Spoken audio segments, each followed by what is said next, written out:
Today's episode of the Natural Habitat Podcast is brought to you by Puffer Shades. Puffer Shades are polarized sunglasses for the marijuana connoisseur that come in many stylish colors and, stylish styles, I guess.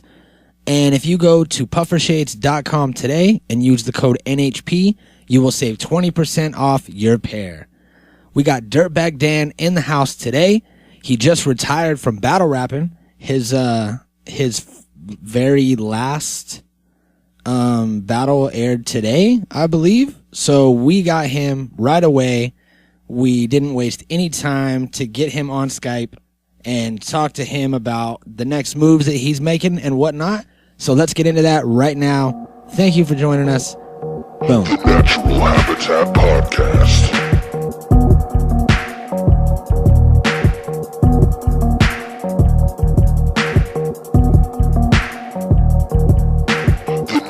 Habitat Podcast.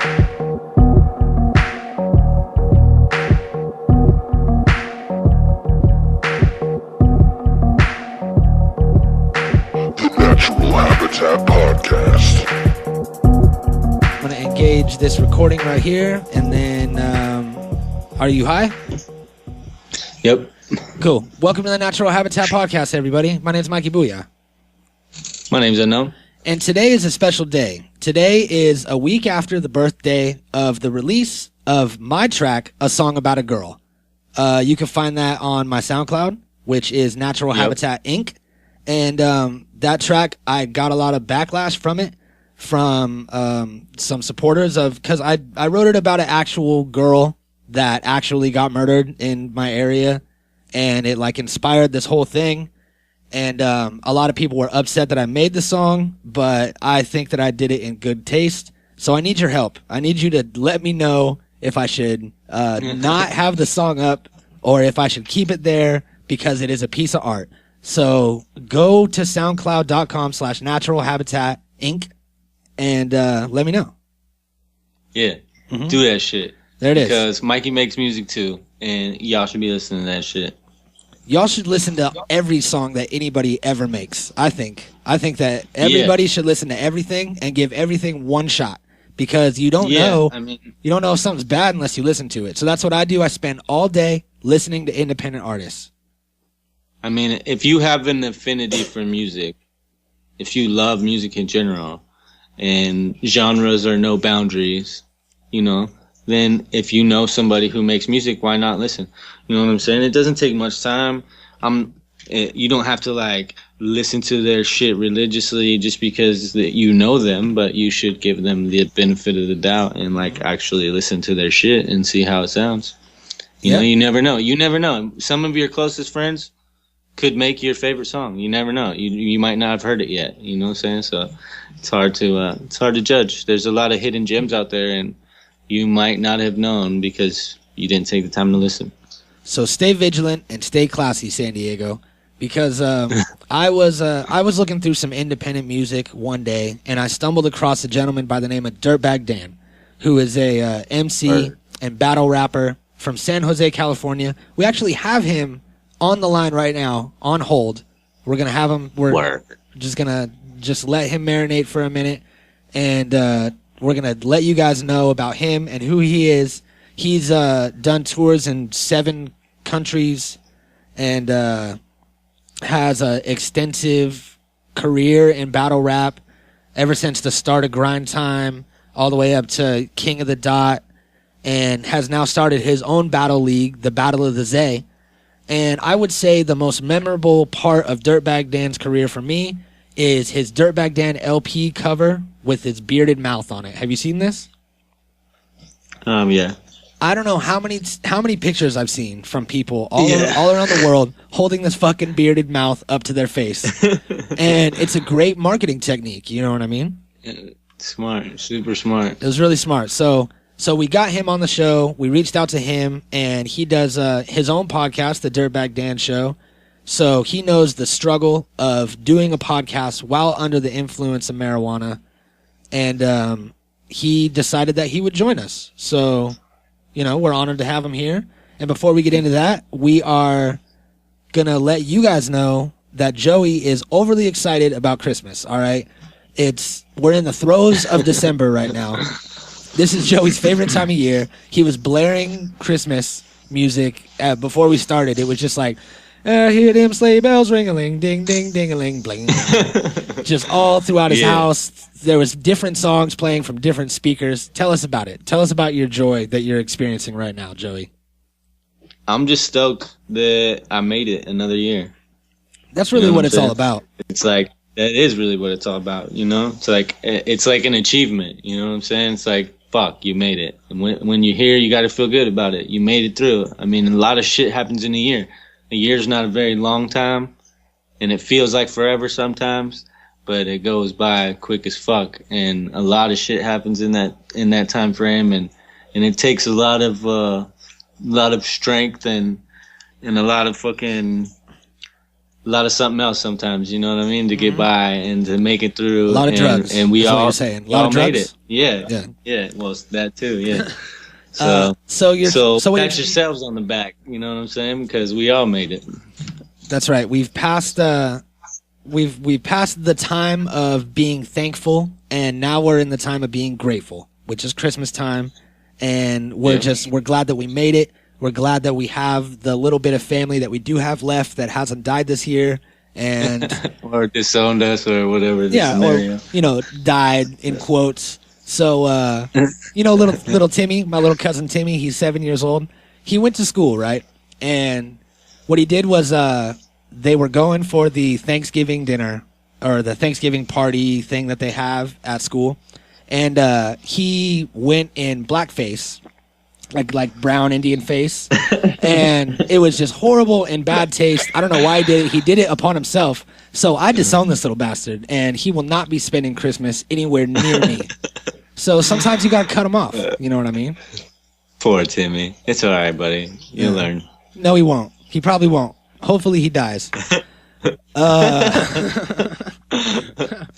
So I say that we jump over and get this guy on the show and see what he has to say to the people. I think I'm ready to smoke too. Yeah? He said he was going to smoke with us, so let's do it. All right, cool. Let's join, or let's have Dirtbag Dan join us for an NHP smoke sesh and an interview that we did not record previously. We are recording it right now. All right, we have Dirtbag Dan on the line. Can you hear me, my friend? Chia, yeah, what's up, guys? Yo. Thank you for joining us, sir. I hope that your Thanksgiving went well, that nobody died, and none of your family got trampled during the Black Friday mess. No, yeah. We don't play that shit. We're from the Silicon Valley. Everybody is smart enough to shop online this year, I think. Right? All right. So that's supposed to be the purpose anyways. That's why Black Friday was created. Yeah, oh yeah. I think that from what I was kind of seeing too, it was like a little less hectic this year than it was in previous years, because I think that more and more people are catching on to the fact that you don't need to go fucking run around with the rest of the sheep. You know what I mean? Yeah. No doubt. And I'm glad that none of your friends or family died, because I would have felt bad for saying that. So yeah, man. I mean, everybody made it through. Good. The holidays this time around. Right. She was crazy in some places. I don't get it. I don't understand what people's urgency is to go out there and act like an idiot. You know what, man? I don't understand what people's urge is to post pictures of their Thanksgiving plate on Instagram, because we're all having turkey. We're all having stuff. Everything's so similar. He's like, what the fuck, man? And just see, it's like a smorgasbord of the same fall colors on everybody's plates. Right. And I'm like, this is great and all. I'm glad you're eating food today. Yeah. But shouts out to everybody who kept their holiday off the internet. Right? Damn I right. didn't go out for Black Friday. I sat my ass here and caught up on that double XP weekend on Call of Duty. Oh, me too, bro. the weapons XP. Hell yeah. Around. Yeah. You're going to have to shoot me your gamer tag and we'll get down. Are you on the Xbox or the... Yeah, Xbox One. Yeah, me too. Dope. Dude, my gamer tag is hilarious, honestly. It's DBD GTWC. Nice. So it's like grind time West Coast. That's dope. I think there's a 408 in there somewhere too. I'll have to look at that. Yeah. So I'll definitely add you. We'll get down. We'll kill some motherfuckers. Yeah, man. So for those that don't know too much about you, you are a battle rapper and an MC and a podcast host, and I'm sure many other things. So why don't you walk us through it and tell us like how you got started and like all that?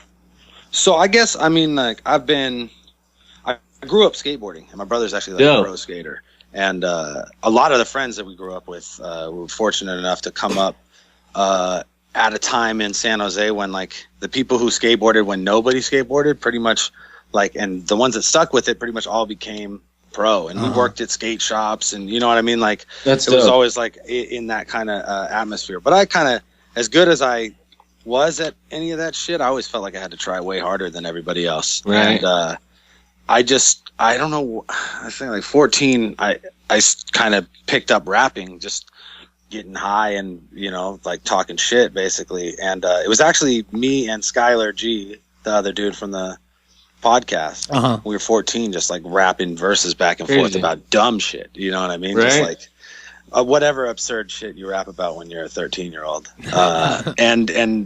So once I realized that I could kind of do that good, I stuck with it hardcore because I felt like this was something that I didn't have to try hella hard at, and then I was just kind of like naturally better than the people that were around me. And that was like a big change from all the skateboarding shit, because I always felt like I could do it, but I just had to push myself extra harder, and it took me twice as long, you know what I mean? And some people are just like natural at that shit, and I feel like those two have always really gone together also, because a lot of us grew up skating too, and some of my friends were just fucking phenoms, and some of us other kids were just average, you know what I mean? And then the hip hop shit kind of like went along with it, because it was all like a form of like rebellion as a kid growing up, I guess. And I think what's cool about the skateboarding shit is I'm sure this is like universal, even though like we would go out. Like I remember specifically one day we went to San Francisco, and we were just like hopping fences and hitting handrails, running all around the city. And it was Caswell Berry was with us, who's like a good friend of mine from when we were kids, and guy rides for Enjoy skateboards, really just an amazing skateboarder. And he's doing like fucking tray flip board slides on this 7-stair handrail, and I'm doing lip slides, and that's like the gnarliest shit I ever did on him. Right. But they're like going just as nuts for me doing that as they are for him. Yeah, it's love. It's really love.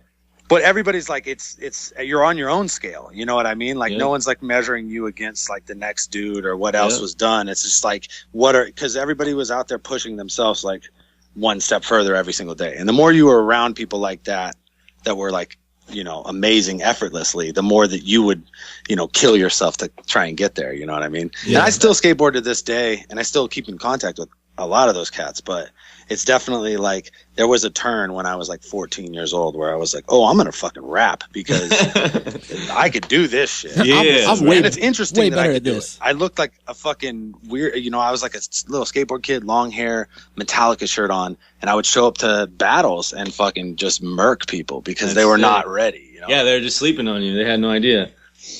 And it's I came up through the freestyle battle shit, and then eventually in 2008, Lush kind of brought grind time to the Bay Area, and then we all hopped on, you know.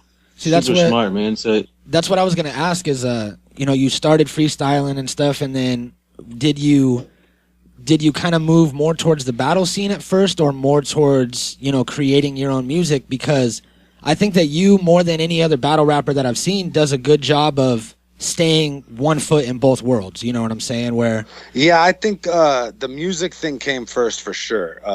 And realistically, the battle thing came first always, because when I was a kid, there was I'm 32 now, so there was no like Pro Tools or anything like that. Like you either went and recorded in a studio with like a legit reel-to-reel, or you didn't. You didn't record at all, you know? So you would just go to open mics, and you would go to ciphers, and they would turn into battles, or you would enter battles. So we did that a lot. Like we entered all sorts of battle events, and that's how I met, you know, Thesaurus and Ilmac and everybody, you know, from freestyle battling pretty much. That's sick.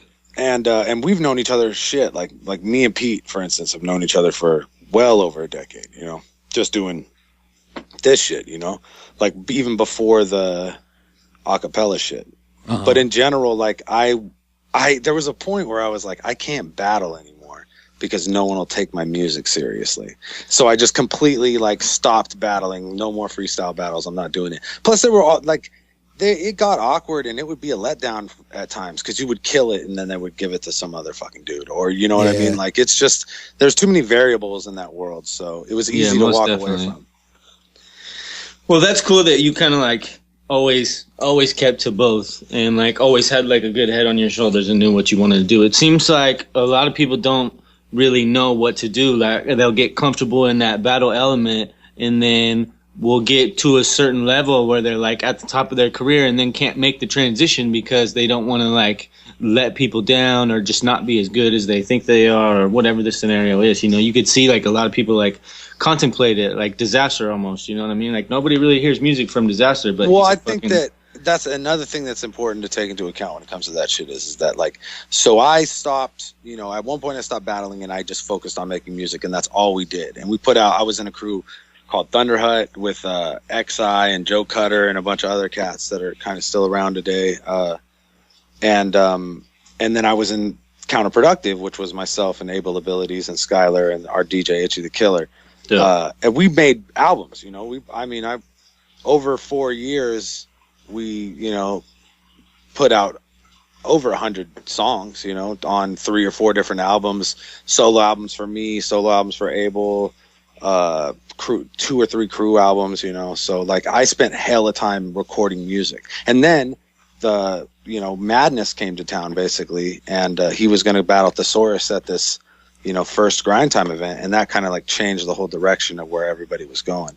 But I spent hella time recording music. The thing about Disaster is that he spent all of his time learning to be the best battle rapper in the world, you know what I mean? And that's why he is where he's at, you know what I mean? It's hard to expect somebody who hasn't spent that time in the studio to be able to be confident in their shit, because realistically it took me 100 songs before I knew how I wanted to sound. I get it, you know, I totally understand. That's why I feel like, you know, you're smart for doing it, because you understand the relevance and importance, you know, like you can't battle forever, you know what I mean? So that's why I would love to see, personally, I've met Disaster over at Skis down here in LA, and with a mutual friend or whatever, and he seems like legit. He's smart, he's got a good head on his shoulders, and he wants to make music. I think it would be cool to just see like the right team swoop him up, you know, like somebody who knows what they're doing and like help him get it out there. Yeah, it's like I would say that I totally agree, but then also like really knowing dude extra well and considering him a friend, I would say easier said than done. Right. He is he is a bull in a china shop, and the life is the china shop. He's just going nuts. He's on 10 100% of the time. Like, he wakes up and he's fucking on 10 and just running around, and whatever's like in front of him is going to get demolished. You know what I mean? But it's really hard. Like, I could see it being extremely hard to put tasks in front of him and then have him knock them down in like the order or way that you wanted it to be done. Like, Disaster is going to do whatever the fuck Disaster wants to do, and I think that's what really makes him such a entertaining character, and that's why he's obviously like one of the top, you know, 5-10 most, you know, watched dudes in battle rap, is because he's fucking insane. Well, and very few people are like the same in the ring as out of the ring, and I think Disaster is one of the rare people that is just that person all the time. I was watching you this morning, and I feel like you are definitely really similar. You know what I mean? You like, I try to not same command about your presence. You know what I mean? Like, you're definitely in the same realm for sure. I'm trying to not be a different person in the battles than I am in real life, and I think that it took a long time even for that. Like, cause I've been married forever, but I had a lot of like, in the beginning of my battle career, I had a lot of like your bitch, your girlfriend, your mom lines, which just over time like kind of phased themselves out because it became less relevant to like who I was and what, you know, the narrative that I was putting out there was, you know what I mean, as far as like my character, you know. And it's easier to try and be legit about it, because then you don't have to fucking think too hard about what you're doing, right? You know what I mean? Yeah, it's a bitch when you're like on some double life shit and you're trying to be a different person in the ring than you are in real life, because then you got to really like check yourself when you're at events. And I don't think the average everyday person really understands like the levels to this shit, because it's the same way with people's music careers, you know what I mean, or acting careers or whatever it is. Everybody has this ulterior persona that they're trying to portray to the outside world while trying to keep a piece of privacy to themselves that nobody else really gets to have, you know what I mean? And it's like, it definitely is a hard balance, and I see like what you're talking about, and it's cool to see that you're so open about everything, and like, you know, like you're very driven and have like a smart head on your shoulders, you know. I used to live in San Jose too. It's fucking dope up there, and there is a lot of talent up there too. It's a trip. San Jose is a strange city because I think it's so young, and it doesn't have any it doesn't have a lot of culture. It doesn't have a lot of history, especially surrounded by cities like Oakland and San Francisco, where there's so much history and there's so much culture. I mean, I'm 32 and I drive around my city and I go, that used to be an orchard. That used to be an orchard. You know what I mean? Like, it's crazy. Yeah, it's way different now. Your short life too, you know what I mean? Like 32 really ain't shit. I'm 31, you know what I mean? And I heard all the same stories, like from my uncles and everybody that lives out there too, about like, oh yeah, this used to be country and this used to be that, whatever. And I think that's a gift though, you know, the fact that San Jose, the culture is so young up there that you get to be a fucking OG in the scene, you know what I'm saying? And you get to like, that's help for real. Curate the culture. That's for real, because I think that I recognized that was the thing that I really like tied on to with this battle rap shit the second time around. After like the first battle I did was against a dude named the Coroner. It was set up like a day or two before, and I didn't really understand that you could write. Like, I didn't get it, you know what I mean? So I did it, and I think that people like that battle. It has some kind of like nostalgia to it, especially since it's not only is it my first battle, but it's also the first Grind Time West Coast battle ever. Sick. Because that was the first battle that happened on that card. That's super prestigious to be a part of something, to be a part of some humble beginnings like that, you know? Yeah, it was cool to be there. I mean, and I don't think any of us in that ballroom that day like really realized that we were all like changing our lives. Like nobody's lives were the same after that. It's amazing, dude. And then I got the FLO battle and I learned. I was like, oh shit, you can write. And that's when I really got it. I was like, okay, this is how I'm going to sell my music. And dude Grunge that I was in the crew Thunder Hut with, he would like judge the battles, and it was the worst because he's like my crew, but he would judge me extra hard because he'd be like, I seen you do better on, you know what I mean? So it was always rough to have him as a judge because he held me to like a higher standard. But he used to say the Zay. That's where I heard that from. And just in the beginning of the FLO battle, for whatever reason, I was like, the Zay, baby, rah. And then I was like, okay, that's what I'm saying now. You know what I mean? Like, it's totally reflex. I didn't think about it at all. Right. I was just like, they were like, tell them who you are. And I didn't say my name. I said my city instead. And I realized that nobody else was doing that in San Jose. That there wasn't a single other artist or entity in entertainment, sports, or anything that was like, I'm from this city. This is the fucking city that I rep. And no matter how much they want to admit it or not, every city yearns for that. You know what I'm saying? Every city looks for that one person that they could actually hold up and like be proud of, you know? And a lot more often than not, it doesn't happen because nobody's usually up to the challenge. You know what I'm saying? Like, there's not a lot of people that actually have that talent to par as far as like industry quality artists or like battle circuit dudes like you or whatever the scenario is. You know what I'm saying? It's like people, if cities want that somebody that they can like hold up, I guess, you know? Well, it's like you were saying too with the like, I kind of lucked out with San Jose being so young like that because I got to be that OG. Because where else? San Jose is the 10th largest city in America. Yeah, it's the third largest city in California behind LA and San Diego. So it's huge. Over 1 million people live here. Yeah. So like, where else in the fucking world could I have came up where 1 million people live but nobody was repping? Yeah, you know what I mean? You just had a clean slate. That's so rare. Yeah, exactly. That's dope. Super dope, and you more than anyone are out there. You're repping the Zay, and I mean, not even just because you're from San Jose, you're repping your town. I think harder than a lot of other people. Before every battle, you make sure that it's known where you're coming from, where you're repping, and you know, you're going to get the whole city behind you that way. You already have them. So I think it's definitely a smart move to show love for where you are and the people that are going to help put you on, you know. So you were talking about the first Grind Time battle, and shortly before that, you had a battle in Scribble Jam. Is that correct? Yeah, against Reverse Live. Yeah. I used to watch Scribble Jams and Blaze battles when I was a kid. I really liked Idea and shit. So. Oh yeah, amazing.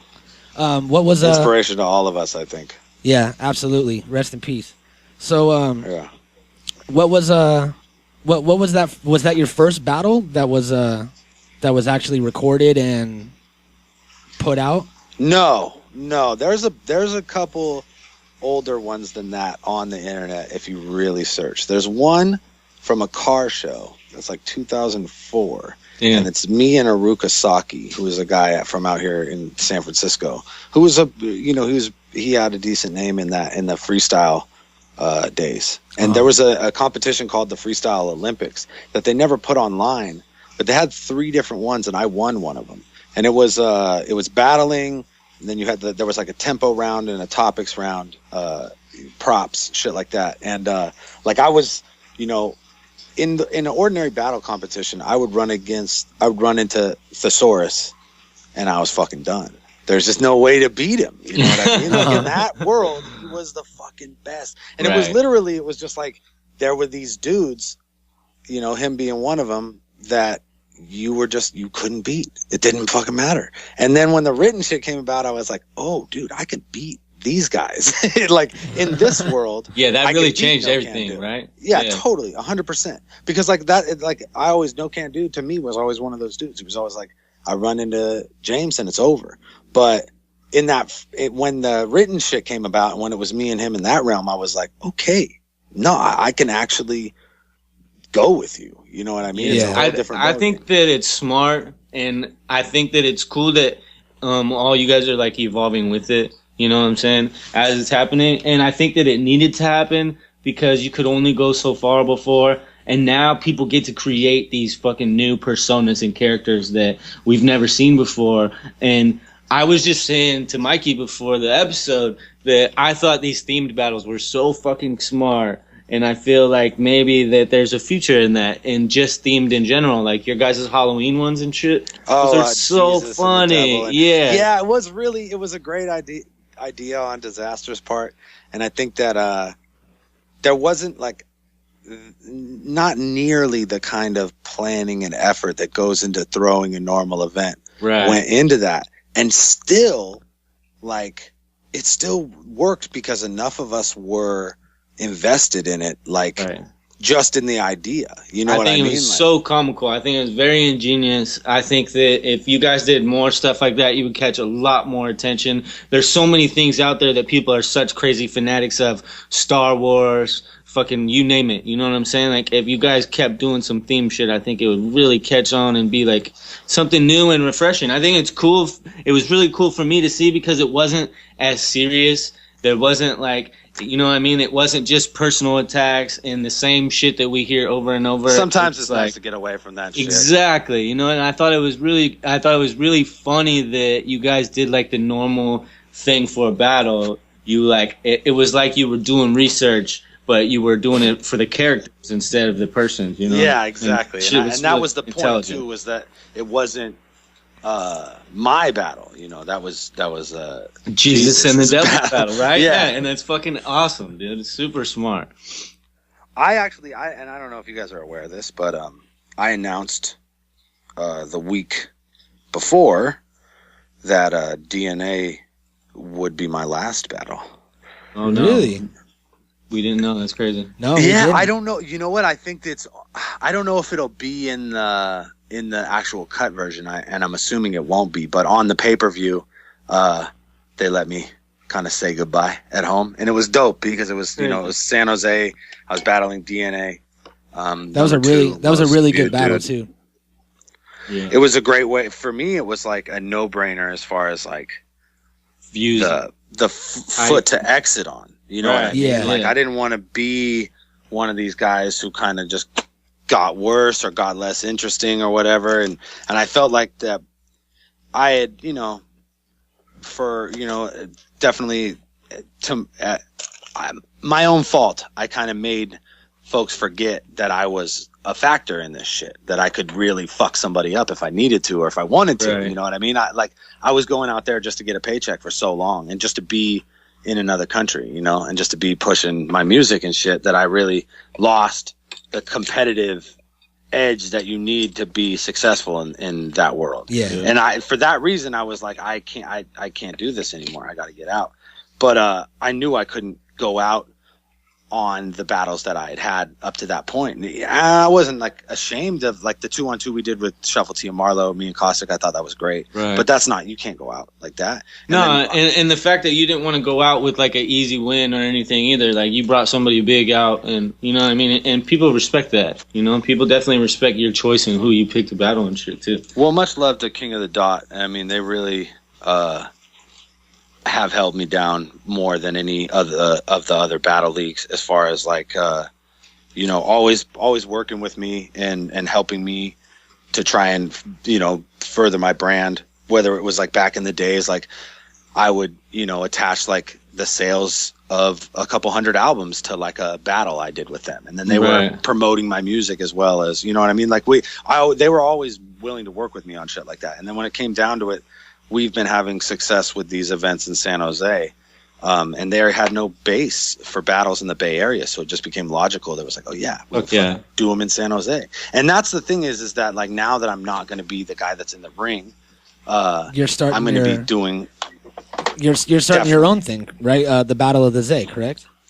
Yeah. And we're up to our 5th event, and I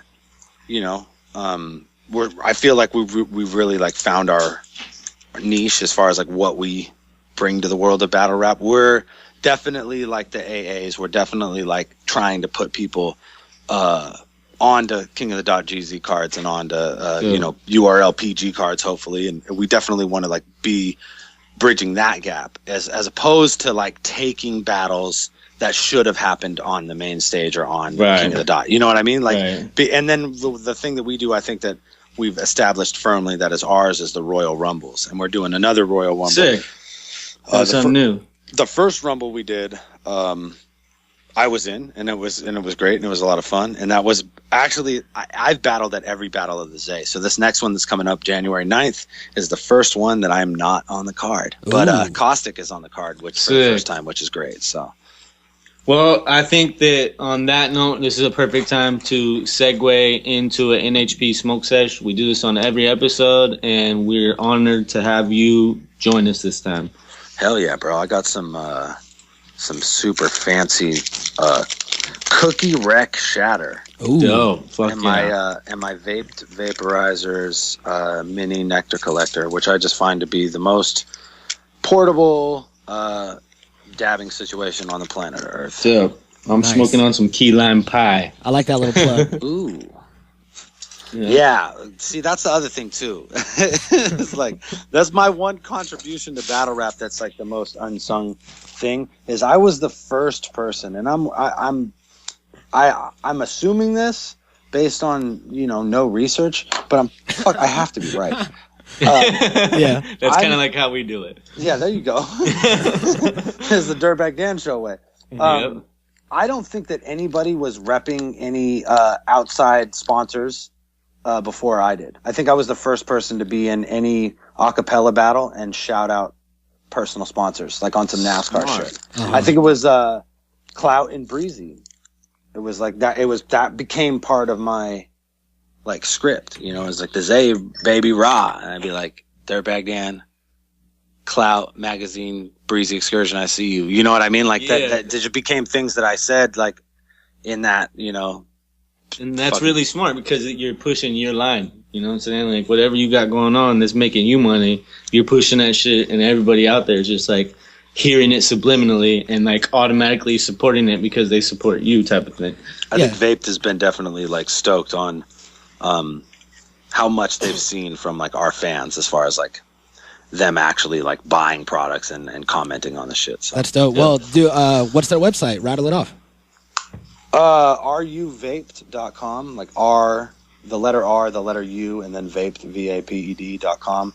That's Vaped Vaporizers, and I think personally, they've always had the best BHO like vapor pens ever. You know what I mean? I think that I think PAX still has the edge with the flower vapes, but I think the flower vapes, they just technologically aren't there yet. You know what I mean? Like, it's the handheld ones. I mean, obviously the Volcano works, but you can't be fucking bringing the Volcano in your car everywhere you go. Yeah, the handheld ones. I'm getting to nail it. All right. Well, so we're lighting up. Everybody out there, hope you're lighting up. Flick your bics and snap your pics and hashtag NHP Smoke Sesh and smoke this one for Dirtbag Dan. Yee!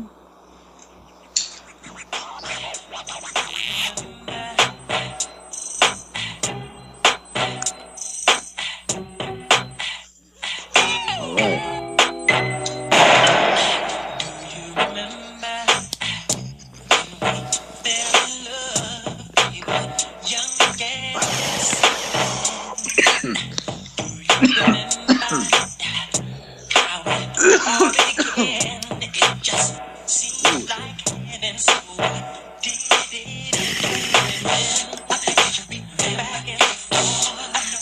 right.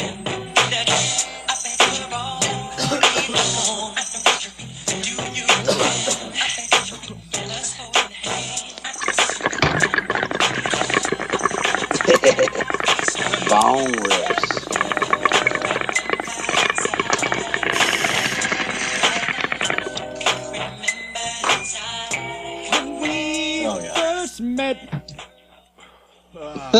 There it is.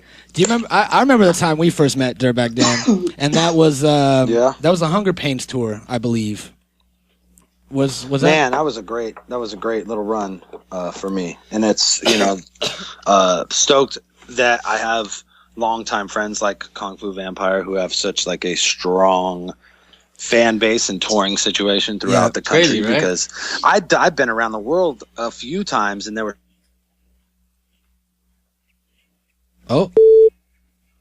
hadn't been, and we did we like 18 states on that tour, and 30 dates, 34 dates or something like that over the course of 30 days. So it was really it was routed amazing.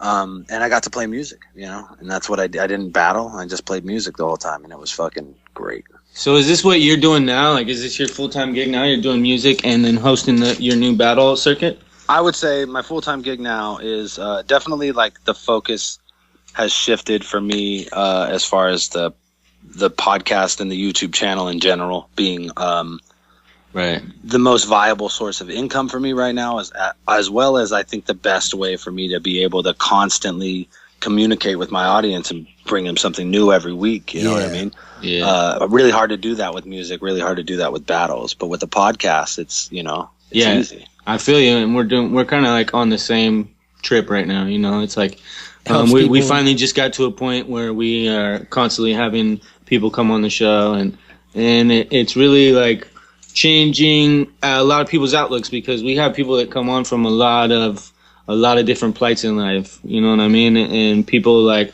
have different pieces of information and little gems of value that they drop on people, and people learn new shit all the time. I think it's such a good gig doing podcasts, because it allows people a new way to like get to know you, the person, say than the artist. You know what I mean? Because you're so limited being an artist, no matter what it is, whether it's battling or music or acting or comedy or whatever. It's all the same. You know what I mean? They only get to see one aspect of like what your overall self-image is. And when you have lines that you push, like you got partners with like people where you're selling your products, or like, you know what I mean, or you have like causes that you want to support, or like, you know what I mean, the podcast really like changes the whole game. I think for me, like just as an artist, I noticed a lot that fans just had so much more of an attachment to what we were doing after the podcast. And they knew me in a way that I didn't think was possible, or wasn't possible through music, or wasn't possible through the battles. And I definitely, Hunger Pains Tour is a great example where I would have people, some nights I would, as many people knew who I was as the headliners on the tour, but they didn't know what the fuck they were going to see from me. You know what I mean? And people would be like, man, I thought you were going to be a dick, you know, because they just see me in this, you know, and I'm generally like a nice person. I'm a happy person. I'm a fan of having fans. So I'm definitely not like, that's awesome. I try to be as, you know, accommodating to strangers in that regard as possible. But I realized that like these cats knew me in a crazy way. They had listened to me talk for, you know, 74 episodes and 2 hours here, an hour there, a special here, a special there. I mean, yeah, it's weird. We're getting to the point where it's, you know, hundreds of hours of their lives, you know, days they've spent with me, listening to me talk crazy shit about, and because I don't like really, you know, put the filter on myself on the podcast, and I've definitely been, you know, I've lost friends for that. Yeah, for most that definitely. Thing. Yeah, but it's like I've gotten some angry phone calls. That's how I am as a person, honestly. I've always been that way. I've always been the type of person who's you know, shoot first, ask questions later. Yeah, no doubt. Well, you're raised in it. You know, the battle scene does that. I feel like the skateboarding and growing up with my brother was 4 years older than me. All his friends were my friends. Yeah. I had one friend that was my age, and I was the weakest for sure of the.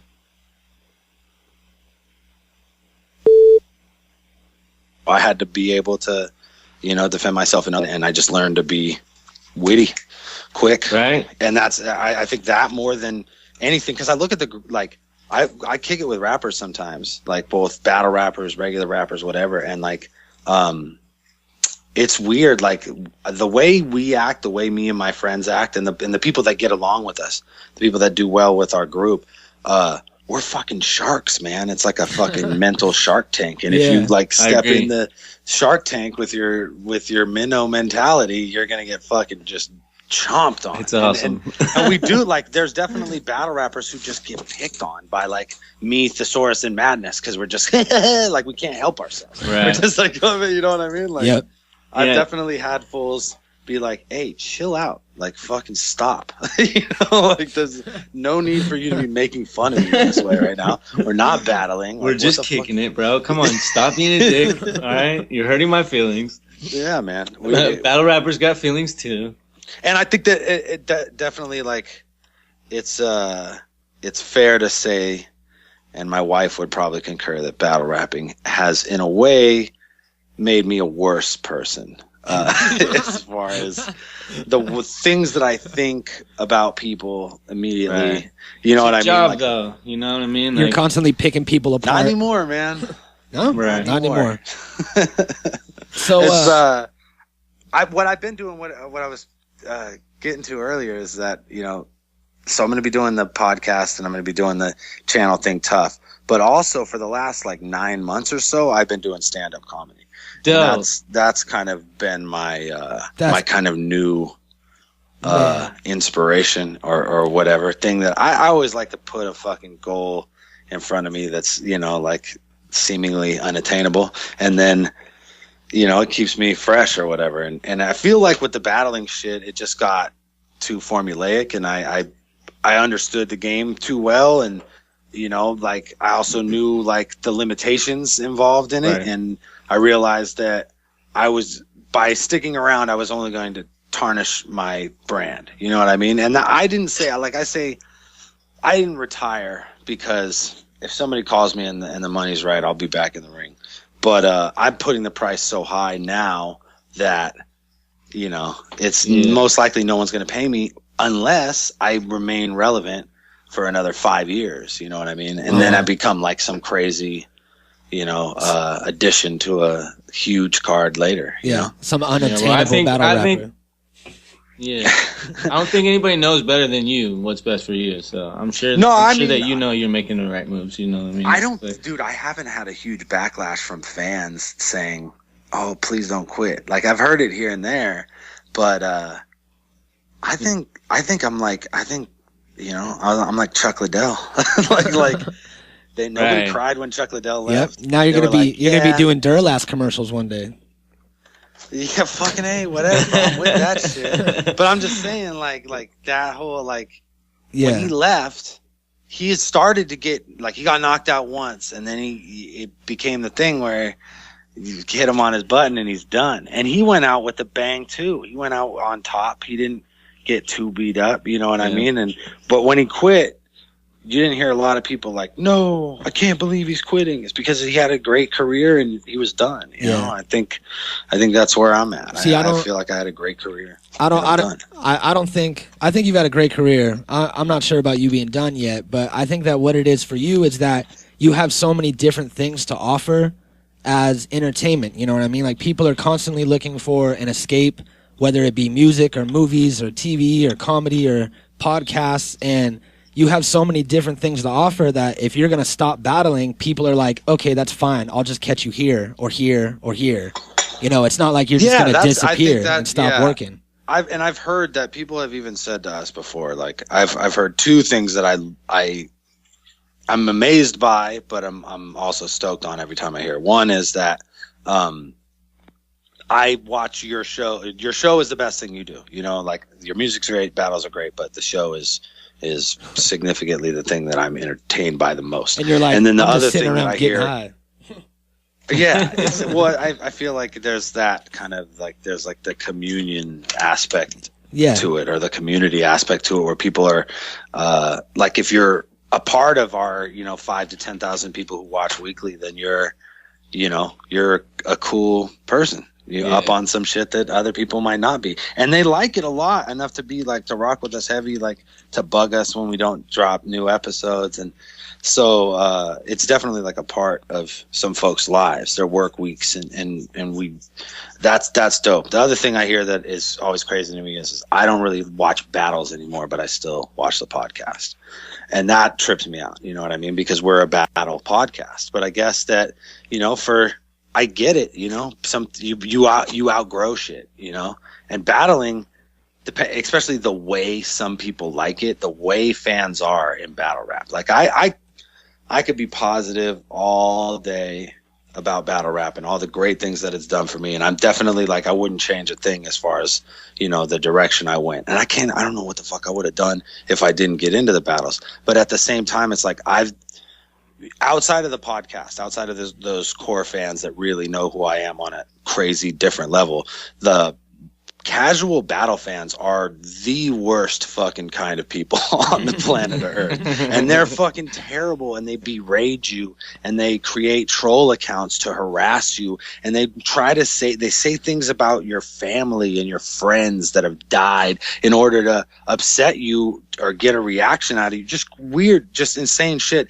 that I never dealt with from music. You know what I mean? Like, there was no kind of backlash like that from being involved in anything but battle rap. Right. Battle rap just brings this weird kind of like angry, juvenile, anything goes, self-hating, hiding behind a wall of ones and zeros, like just being a dick, and then you really can't, like, it's unlike anything else. And I think that a prime example of it, and the worst example of it, is that URL has recently been dropping music videos on their channel. Their channel has over 500,000 subscribers. The music videos that get dropped from their channel are lucky to get between 50, 80, sometimes 100,000 views. That's it. They cap. Battles from the same battler, like on the same, like within the same, like music video here, T-top, and then another, two things down is a battle. The music video's got 40,000 views. The battle's got 580,000 views. Right, well, that's what they don't understand, is the people that are going there now looking for music, those are not those type of fans. The people that want to see your music video go to music video channel. Yeah, man. And that's why, like, the people that we've, like, the most valuable thing that I've done in the last few years as far as battle rap goes was use the podcast to develop a fan base that I know is genuinely down for me and knows what I'm trying to do and gets it. You know what I mean? Yeah. And that has to feel the best to know that people like the realest form of your shit. And like, it doesn't get any realer than what you do on a podcast, because you're actually being real all the time. You know what I'm saying? So it's like, that's got to be a cool feeling to know that people really fuck with you. Yeah, I feel like the battle shit is very taxing on you mentally too. Like it could be rough to deal with, you know what I mean? Like the energy and time that it takes, and then like the kind of mind frame that you have to put yourself into. And I think that part of me, like doing it so long and like coping with it was like just removing that aspect of it to where it was like a do or die thing for me. Because in the beginning it hella was, you know what I mean? And I would be like jet lagged and fucking, you know, fatigued and hurt or hungry or just whatever. And I would go do a battle, and I would be like fucking in the ring. Something would turn on, you know what I mean? Yeah. And that shit faded. Like once I lost that kind of like competitive edge, then I didn't get that. Like I didn't go into blank out mode and just kill it. You know what I mean? I went into blank out mode and just blanked out. You know what I mean? And that's when I knew that I really had to start thinking about what else I wanted to do, you know? And fortunately I had enough time. And, like I said, King of the Dot, like doing the pay-per-view thing too, because I think with the hardcore fans, like even the ones that weren't down for the podcast initially, I think I pulled a lot of people over from the pay-per-views because I'm there for, you know, 8 hours in between every battle talking about what happened, you know what I mean? And interviewing people, and, they get to see exactly what we do on the podcast, but in a live setting, you know what I mean? Which I think adds an extra air of like suspense and makes it that much more impressive, because I could really fucking do this shit. Like I could just bullshit. Yeah. It's a lot of fun. It's a lot of fun. We could too. We get it. Yeah. That part is like that. It's just gave me the platform, and King of the Dot has gave me the platform. That's awesome. And that's something I'm going to continue to do as well, you know? So I'm really still going to be involved in the battle rap shit, but, I'm working on a project with, the homie Liam from Don't Flop, Body Bagnall, as they call him. He's the guy who does all the, filming and editing, or, you know, like the chief guy for Don't Flop, the English league. We did a little documentary. I don't know if you've seen it, with the Magic Truffle battle. Did you see that shit? Yeah, I was watching that today. Yeah. Okay. So that documentary, not the battle, but the documentary, which actually got like 250,000 views. It fully did its little viral thing, and it did everything we expected it to do, and we were super impressed by that. You know what I mean? It's really love it when a plan comes together. You know? Fuck yeah. But and I knew that it would work either way, because I can handle my shit, and even if I melted, it would have been hilarious. Yeah. But he on the strength of that, he's been able to land some pretty cool gigs, and he really has been like super receptive as to my ideas, and like he's like went in and pitched, you know, to fucking major players like shit that I just throw at him. Like it's crazy. Like it's cool to have relationships like that with people like that who are that talented, because they're out building on their own shit, and then they realize like what kind of a piece you could bring to the table, and they just throw you in on their plans. You know what I mean? Yeah. Roan is, you know, he's always making some moves, and he's like, hey, I talked to this person about you, or I talked to that person about you. It's dope. Like that. That's what I'm always trying to be like that integral part of the shit. And I realized too that like there's only so many battlers on the planet, and then with so much skill, it's like, could I really be that top 20 guy in the ring anymore, or fucking forever? Probably not. But I definitely, like, as an announcer, as someone who has like a genuine perspective on this shit, still have a lot of value, you know? Yeah, most absolutely. Definitely. And that's the same thing that happens in all sports. You know what I mean? It's like, it's expected now. Why not be in battle rap too? You know what I mean? All the affiliates, it's gotta keep growing and evolving to a point. So now, you know, you guys are gonna grow with it, within it and outside, and you know what I mean? It's cool to see. It's cool for us to watch, because we're the fans. You know what I mean? You guys are making it happen, but we just are watching from an outsider's perspective, and it's cool for us to see like the evolution of everything as it's taking place. So kind of like in the same vein of that shit, basically, we're doing a little mini documentary about me doing stand-up comedy. So we're gonna have, we're gonna follow me around to the open mics, like the real grind of it. And I'm out here like hitting 10 mics a week. Damn. In 6 different cities. That's fucking dope. Driving around, not making money off this shit right now. You know what I mean? Like it's just having fun. 180, and I'm like fucking doing comedy in front of nobody on Tuesday night at a fucking shitty bar in like a bunch of people Hayward that don't know King of the Dot or Battles or Dirtbag Dan. They just think you're some bearded fuck up there telling jokes. Yeah. And so I give you like so much props for that, dude, because it takes a lot to jump into a new world like that. And I'm sure that you've enjoyed comedy for a long time, otherwise you wouldn't be doing it. But I'm like I've been thinking about the same thing, and I think podcasts are a good transition to comedy. Because it helps you kind of work stuff really out. Just figure out what the funny stories are, and then you just turn them into jokes, turn them into punchlines. That's what I'm like doing now. Is like I went through my whole life like punchlines were punchlines. I had to rap and rhyme and have intricate multis and double meanings and all this shit. And now it's just like I have to re-examine the whole way I think about jokes and punchlines, and then also go back through my life and all these crazy stories and all this crazy shit that I've been through and figure out which shit really just transfers perfectly to a joke, Yeah.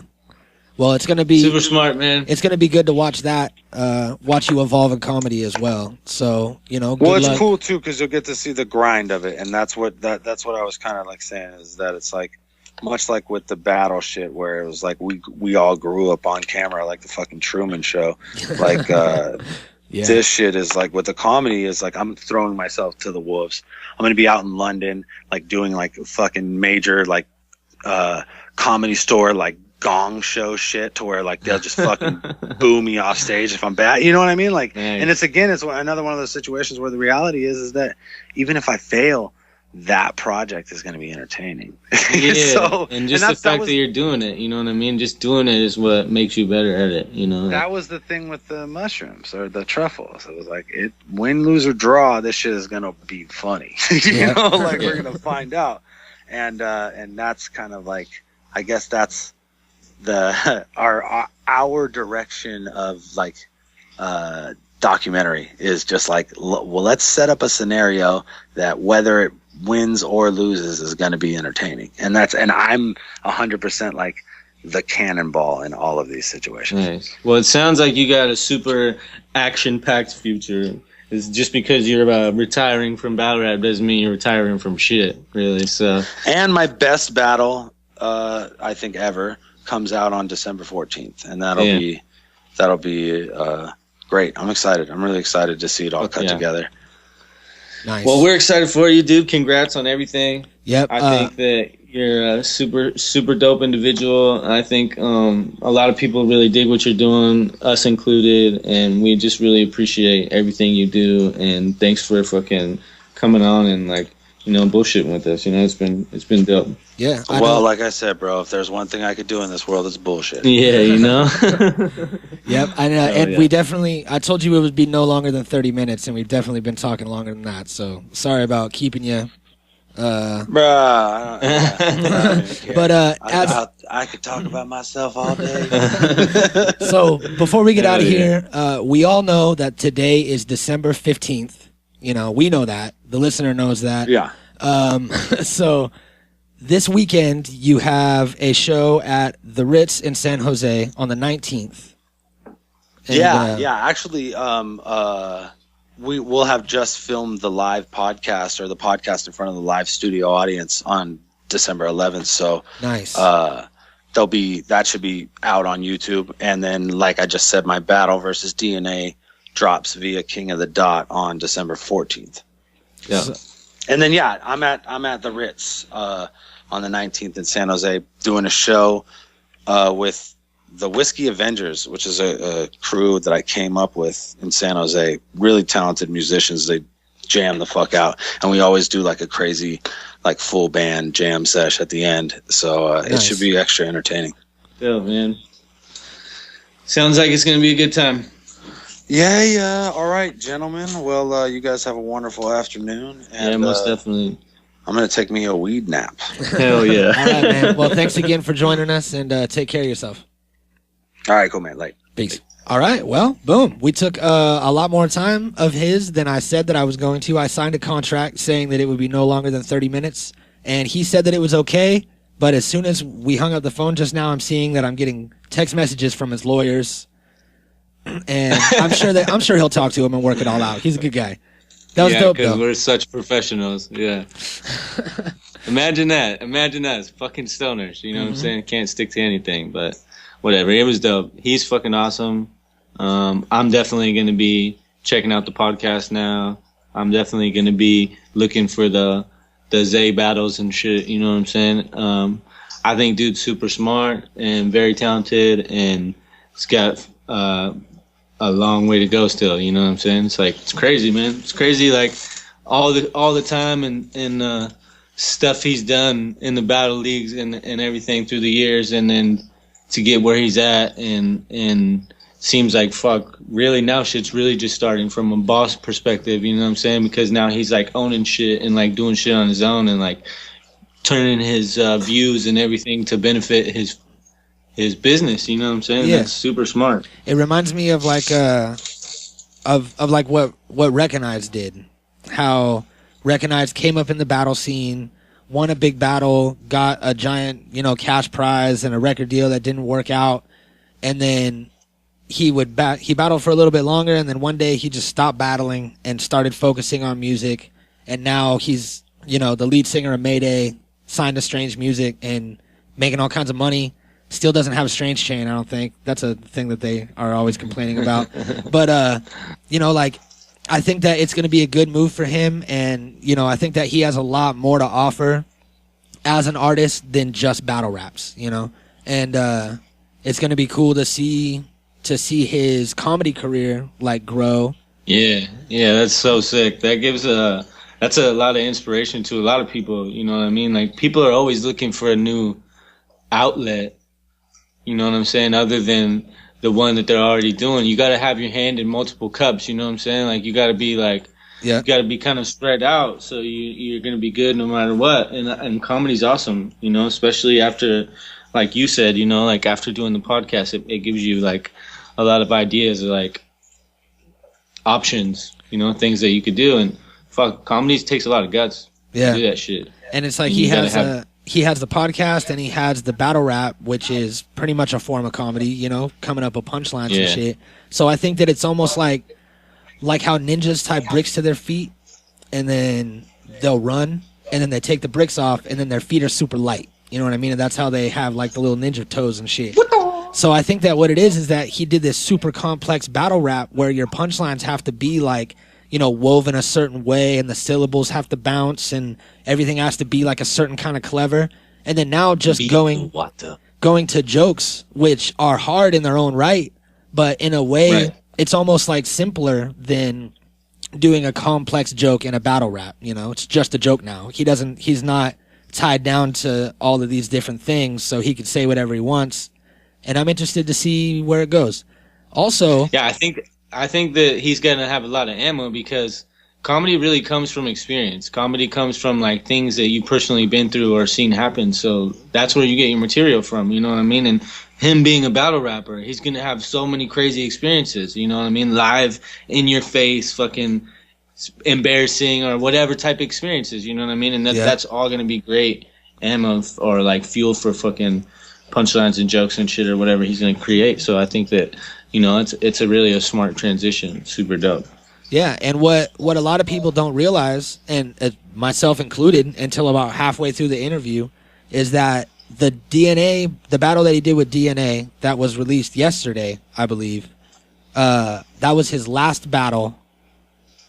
Like, he was retiring from battles, and that was it. The last one, he wanted to go out with a bang, and we unknowingly in a high, stupor, got the first interview after Dirtbag Dan retired. So Dirtbag Dan is like a legendary battle rapper right now, retired. We got the first interview, and that's what we do for you because we love you guys and we want to bring you cutting edge shit, So I'm trying to get props to us so that you know that we did this for you and that it took a lot of work and that we had to pay a lot of money to get this interview with him. We are the first place to interview him, all right? Not Hot New Hip Hop, not, Hip Hop DX, none of that. It was us.